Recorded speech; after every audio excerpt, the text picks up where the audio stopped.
반갑습니다. 성도 여러분, 한가람 아침 묵상에 오신 여러분들 환영합니다. 자, 오늘 말씀은 사도행전 1장 12절에서 26절 말씀 살펴보겠습니다. 제자들이 감람원이라 하는 산으로부터 예루살렘에 돌아오니 이 산은 예루살렘에서 가까워 안식일에 가기 알맞은 길이라.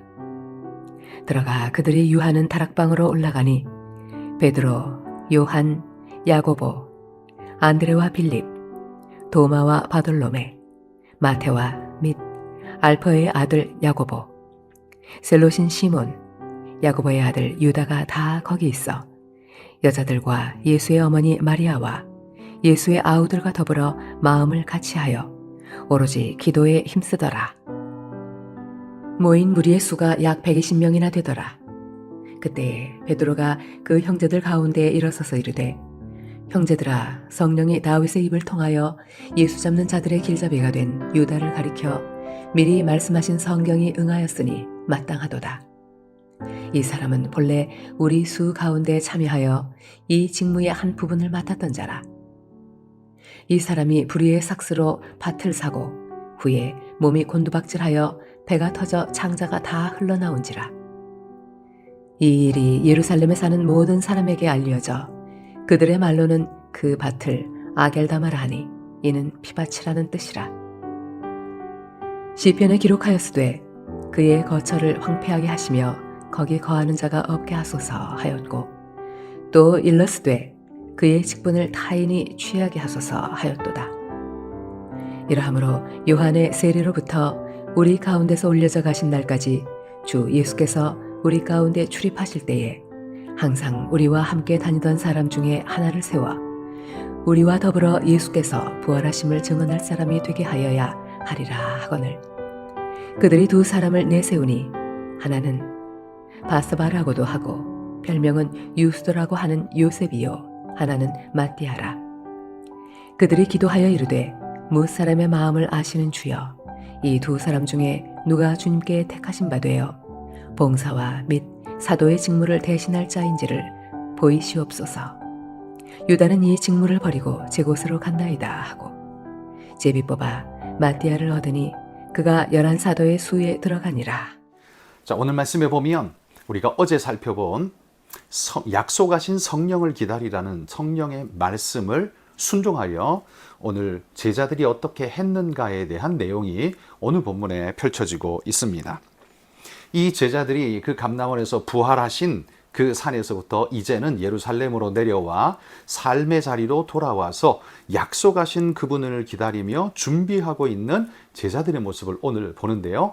하나님의 약속을 기다리는 사람들은 어떤 모습으로 어떻게 해야 할 것인가를 오늘 우리에게 보여줍니다. 제자들은 그 약속을 기다리며 뭘 했을까요? 오늘 성경에 보면 14절에 그들이 첫 번째로 한 일이 나옵니다. 그것은 바로 더불어 마음을 같이하여 오로지 기도에 힘썼다, 이렇게 말하고 있습니다. 제자들은요, 성령, 약속하신 성령을 받기까지 오직 기도하며 기다렸습니다.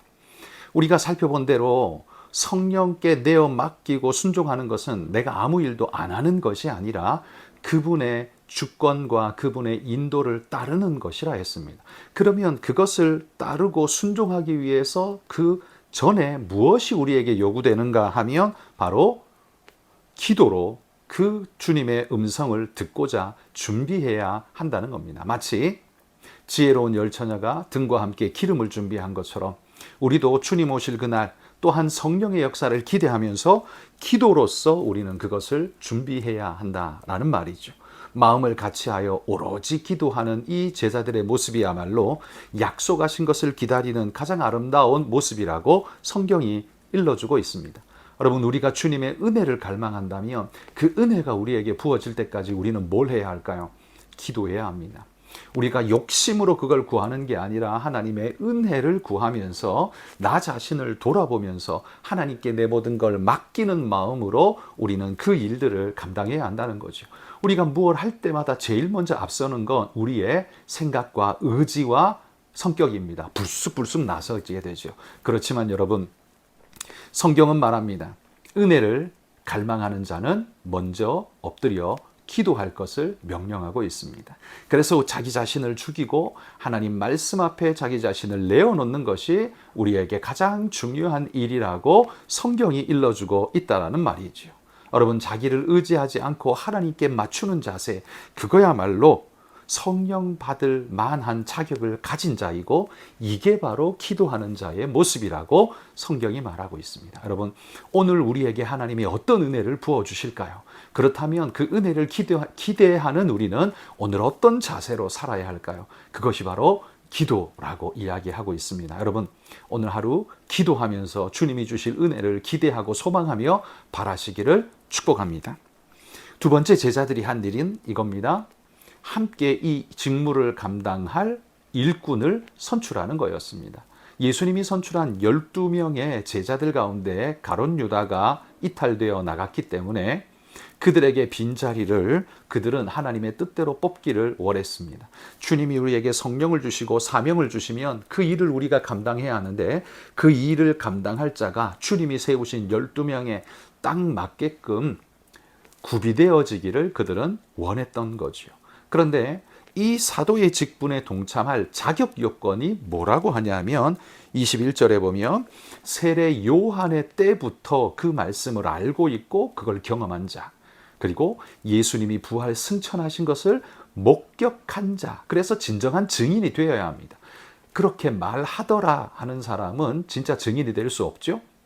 그건 진짜 증인이 아니고 자기 눈으로 직접 부활을 목격하고 부활하신 주님이 40일 동안 있을 때 그분의 부활한 그 모습을 직접 본 자만이 부활의 증인이 될 수 있는 겁니다. 그래서 이 12번째 제자를 다시 뽑으려 할 때 그들의 조건은 처음부터 끝까지 그들과 함께하며 예수님 말씀을 듣고 배운 자, 그리고 그분의 부활 승천을 직접 목도한 자여야 했다라는 거죠.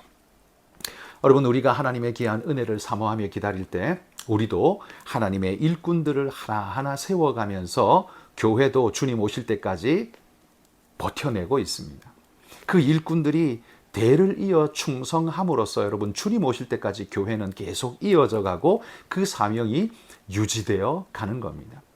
우리가 일꾼을 뽑는 것은 그 사람이 뛰어나고 대단하고 위대하기 때문이 아니라 맡길 하나님의 사명이 있기 때문에 그 역할을 누가 먼저 순종할 것인가, 거기에 일꾼을 뽑는 것입니다. 그러므로 뽑힌 자도 교만할 수 없으며, 그리고 뽑은 자들도 함부로 주인 행세해서도 안 되는, 그래서 우리 모두가 겸손하게 주님 오실 때까지 이 사명을 끝까지 짊어지고 이것을 이어가겠다는 결단을 가지고 하나님 앞에 서는 자가 돼야 될 것입니다. 오늘 제자들이 주님의 약속하신 성령을 기다리며 두 가지를 했습니다. 하나는 기도를 하고요, 하나는 일꾼을 세웠습니다. 우리도 기도를 하며 하나님의 일꾼 되어 동역의 일들을 감당할 일꾼들을 세워가는 것, 이거야말로 하나님의 은혜의 역사에 꼭 필요한 일이다 기대하고 생각하며 여러분, 오늘도 기도하시기를 바랍니다. 그리고 하나님 역사를 위한 동역자를 여러분 주위에서 발견하시고 그들과 함께 서로 말씀을 나누면서 뜨거운 심령으로 우리가 주님 오시는 그날까지 이 복된 사명을 우리가 증거하자, 함께하자, 사역하자, 격려하고 위로하면서 더 많은 사람을 세워가시는 우리 성도님들 되시기를 주의 이름으로 축복합니다. 오늘은 필리핀의 정성호 김선자 선교사님 위해서 기도해 주시면 감사하겠습니다. 기도하겠습니다.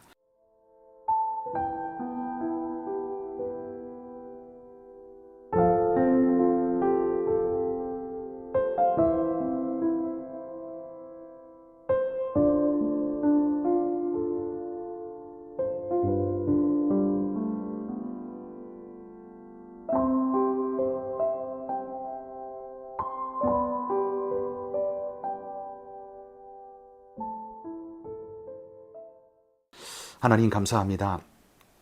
약속하신 것을 기다리라는 주님의 명령에 순종한 제자들은 먼저 기도하며 전심으로 기도하며 기다렸습니다. 주여, 우리도 주님의 은혜를 사모하는 자들로서 주님의 은혜를 기다리며 기도하는 자가 되게 하여 주옵소서. 은혜 받기 전에 먼저 기도하는 자가 되게 해주시고 일하기 전에 먼저 기도하는 자가 되게 하여 주옵소서. 그래서 하나님의 귀한 사역에 어그러짐 없이 온전한 순종으로 주 따라가는 믿음의 일꾼이 되도록 하나님 지켜 주옵소서. 우리 성도들 한 분 한 분마다 하늘의 은혜로 붙잡아 주셔서 또한 자기의 삶의 모든 그 현장에서 믿음의 동역자들을 세워가는 하나님의 귀한 일꾼들이 되도록 하나님 인도해 주옵소서. 이 모든 사명 잘 감당하는 우리 성도들 복된 하루 되기를 소망하며 예수님 이름으로 기도합니다. 아멘.